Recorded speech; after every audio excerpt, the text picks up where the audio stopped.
الشيطان الرجيم بسم الله الرحمن الرحيم الحمد لله رب العالمين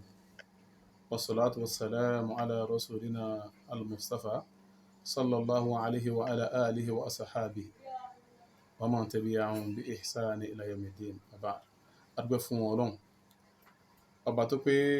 òun náà ló sún wa di ọjọ́ èní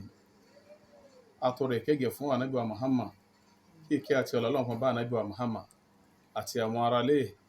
àti gbogbo àwa tí a wà ní orí ọ̀nà Ànábì wa Muhammad náà títí ọjọ́ gbèdé alkiyama lẹ́yìn wá gbà náà ó pé ẹ̀yin olùgbọ́ mi lérí tọ́pìkì tí à ń bá lọ àkòrí ọ̀rọ̀ wa lérí pé bóò ni ilé asílẹ̀ máa gbé ìgbésí ilé aláyọ̀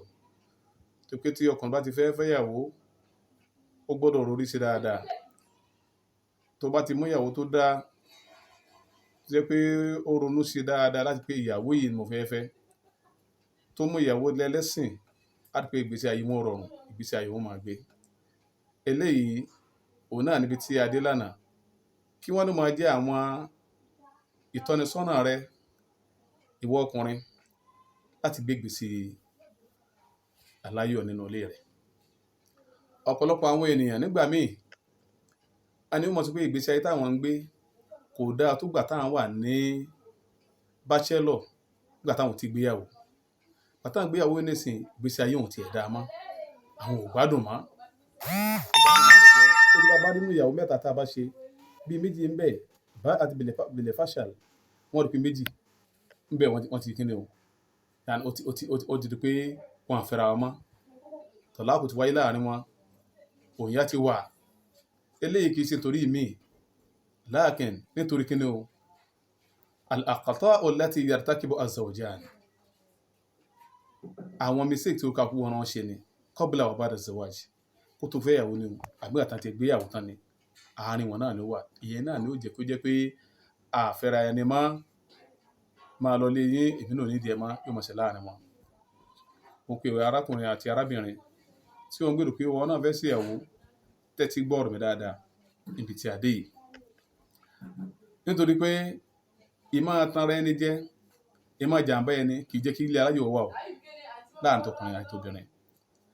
látàrí bẹ́ẹ̀ mo fẹ́ ṣàlàyé díẹ̀ nípa pé kí ni tí a lè rí tá a lè máa ṣe before kó tó di pé náà gẹ́gẹ́ bí ọ̀rọ̀ mi tí mo ń sọ lọ ẹ̀yin olùgbọ́ mi mo fẹ́ sọ àwọn ìgbésẹ̀ kan fún wa nípa pé tá a bá fẹ́ gbéyàwó èrè arákùnrin kó tó di pé ìgbéyàwó wáyé àtìgbà tó bá gbé ìgbéyàwó tí ó bá wáyé tán a máa ṣàlàyé díẹ̀ qabla zawaj kó tó gbéyàwó a gbọ́dọ̀ máa rí àwọn nǹkan kọ̀ọ̀kan díẹ̀díẹ̀ tó ṣe pé náà ni ìgbésẹ̀ tá a bá ti ń gbé ìgbésẹ̀ yìí òun ló jẹ́ kí ìgbésẹ̀ ayé ó rọrùn àkọ́kọ́ nínú ẹ̀ ni pé haddad wọ́n náà lọ kó falà sí pé kí ni èròǹgbà rẹ̀ ma huwa hadafuka kí ni èròǹgbà rẹ̀ fi zawaj kí ni èròǹgbà láti pé mo fẹ́ yàwó náà kathirun minan nas ọ̀pọ̀lọpọ̀ àwọn èèyàn ló máa rò pé ìyàwó táwọn fẹ́ báyìí báwo ni torí kí mo fẹ́ yàwó ọ̀pọ̀lọpọ̀ èèyàn ló ṣe pé bóyá ìgbéyàwó rẹ̀ a ní kí ni èròǹgbà rẹ̀ tó fẹ́ yàwó ìgbésẹ̀ àkọ́kọ́ nù nínú àwọn ìgbésẹ̀ tí a lọ láti gbé qabla zawaj before ọkọ tó gbéyàwó gangan haddid hadafaka min az-zawaj torí pé ọ̀pọ̀lọpọ̀ àwọn èèyàn ló jẹ́ pé máa ń rò lé ni pé wọ́n gbọ́ ìgbéyàwó wọ́n gbọ́ yìí sí gébé fahman khati'an ìgbọ́ ìkan tí ò tiẹ̀ dáa ni tó pé wọn nítorí tọ́lọ́run fi gbé ìgbéyàwó ká gbéra ẹni níyàwó ká lọ́kọ ká gbélé ètò tọ́lọ́run fi gbélé lẹ̀ wọn ètò òfin tọ́lọ́run fẹ́ kárí ń bẹ wọn àlò torí pé ọ̀pọ̀lọpọ̀ wọn minhum man yara annahu mut'atun wa shahwatun jasadiyya faqat ẹni mẹ́rin pé káàkàn gbádùn ara wa lásán ni ìgbéyàwó èmi àtọkùnrin àti obìnrin èmi lọkùnrin wọn lóbìnrin káàkàn jájọ máa move nítorí mi gbọ́ ìgbéyàwó sínú pé tó bá ti lò tán ó tán náà ni ìgbéyàwó tán náà nù. wa minhum man yara annahu sabilu lil ijab wa tafakhur bi kathrati al awlad ìbẹ̀nu wọn náà ti mọ̀ pé ibi káàkàn máa pọ̀ sí ni káàkàn máa pọ̀ sí ni láì èrò tó rí kí ànábì wa Muhammad sallallahu alaihi wasallam jẹ́ pé ká bímọ kó pọ̀ ká níyàwó ká bímọ kó pọ̀ kí ni ìtumọ̀ àtànábì fi sọ bẹ́ẹ̀ káwọn kan máa bí láì tọ́ láì wò láì tọ́jú ìyàwó káwọn ẹ̀mí ẹ̀gbọ́yé bá wọn àgbọ́yé o àgbọ́yé tí ò dáa ni. wa minhum man yara annahu sabilun annahu mut'atun basariyya kéèyàn kan gbádùn ká bára wa ká gbádùn ara wa lásán ká kàn dẹ̀mí ìlú tiẹ̀ sí. èsì bẹ́ẹ̀ náà tó pé rò pé òun rí pé ìbú ìtumọ̀ tó ń bọ̀ pé lè ṣe ìtọ́ra ti wal qiyada alẹ́ mi náà ti ẹ̀ pàṣẹ fún yàn rí tèmi náà bá ti gbéyàwó nísìnyí gbálẹ̀ lọ́fọ́sọ́ lọ ṣe kínní kóun sàmàrí kóun náà ń ṣe kínní ó di gọ́fúnà ọ̀nà eléyìí kì í ṣe nítorí tí ànábì wa Muhammad sallallahu alaihi wasallam tó fi ní ká gbéyàwó ni òkè tó lọ ń gbà lérò fún wa pé ká ti ní o ká torí ẹ̀ gbéyàwó ni ẹ sì ń bẹnu nínú àwọn ènìyàn bákan náà pé àwọn rí ìgbéyàwó gẹ́gẹ́ bíi pé annahu fursatun li'ifafi nafsi wa takthiri sawadil mu'minin kákan pé káàkàn pọ̀ káàmù mi ní olùwàbò òdo kankan lè pọ̀ sí ìtumọ̀ tó ń kàn gbọ́yé sí nìyẹn. wa minhum man yara annahu àádatun tawaratha al-abna'u anil aba'i wọ́n rí gbégbé eléyìí náà àwọn náà jogún ẹ̀ ní bàbá mi fẹ́ ọmọ mẹ́rin èmi náà fẹ́ ọmọ mẹ́rin kódà àwọn bí wọn ọmọ tá a bí bàbá mi bí ó fẹ́ tó 50 àfi kébì náà wọ́n bí lọ ntẹ́lẹ̀ mi gbọ́ pé dandan ní níta àjogún ni àwọn náà máa gbọ́dọ̀ máa ṣe gẹ́gẹ́ bí àwọn bàbá ṣe ni tí ò ní ìtumọ̀ pé bí òun gbọ́ ọ̀rọ̀ Ọlọ́run yé débẹ̀ kò ní ìtumọ̀ pé òun gbọ́ ọ̀rọ̀ ànábì Muhammad sallallahu alaihi wasallam òun gbọ́ débẹ̀ ni díẹ̀ nínú yẹn ló wà gbọ́ pé risala to ànábì Muhammad sallallahu alaihi wasallam this message from holy prophet message ànábì tọ́lọ̀ fi rán ni pé ká máa gbéyàwó ká sì máa bímọ díẹ̀ nínú wọn àmọ̀ pé mas'uliyyatun uzma responsibility tó jẹ́ pé ó lágbára jù onígbéyàwó jẹ́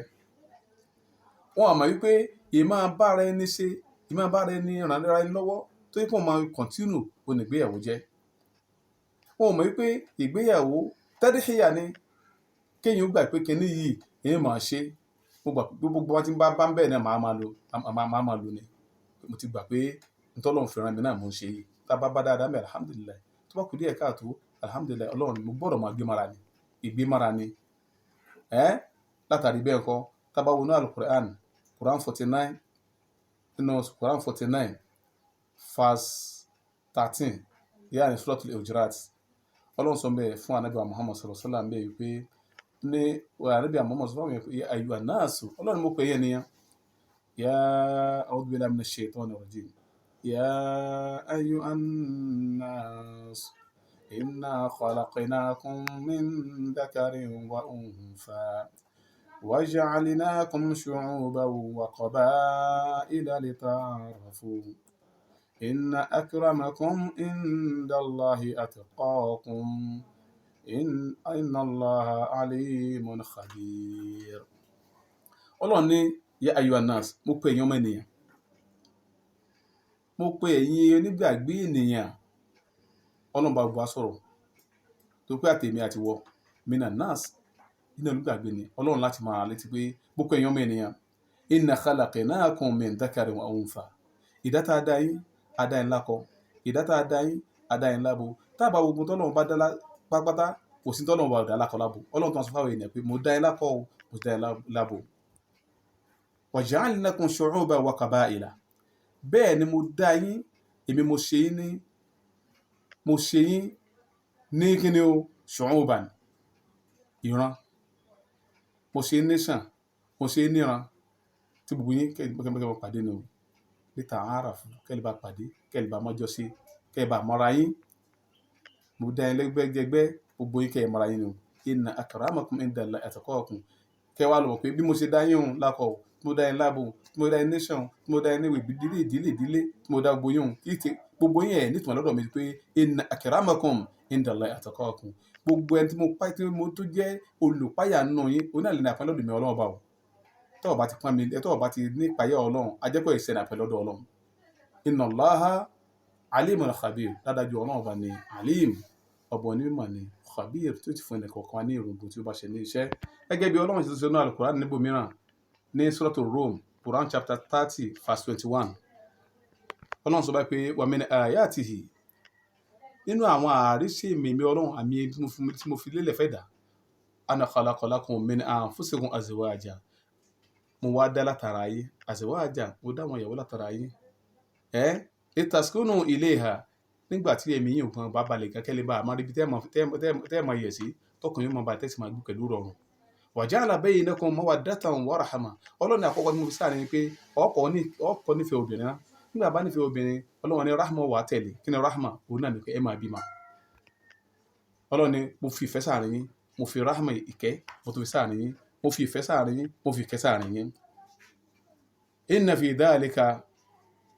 la ayatin liqawmin yatafakkarun ọlọ́run dáadáa ń bẹ nínú tí mo sọ fún yín tẹ́ bá rí sí dáadáa o àwọn àríwó yìí àwọn àríṣe mà ń bẹ nínú ẹ̀ liqawmin yatafakkarun fún àwọn ìjọ kan tó pé yatafakkaruna fi khalqillah ntọ́lọ̀ ń dá wọn náà fẹ́ rúrí sí wọn fẹ́ mọ̀ pé ntọ́lọ̀ ń bá dá bó ṣe rí nìyí eléyìí tí a gbọ́ yìí náà lọ́run jẹ́ ó sì wá ní àǹfààní ọlọ́jọ́ kan sọ ọlọ́run ní ọ̀la lágbára lọ́wọ́ ọlọ́run a máa tẹ̀síwájú pẹ̀lú ìgbésẹ̀ kejì ọlọ́run kó bá foríjì àwọn bàbá Abdulkadir Onísàbí ya Rabbana ya ilahi ighfir li shaykhil hisabi hayyi lahu min ladunka firdausa daran naim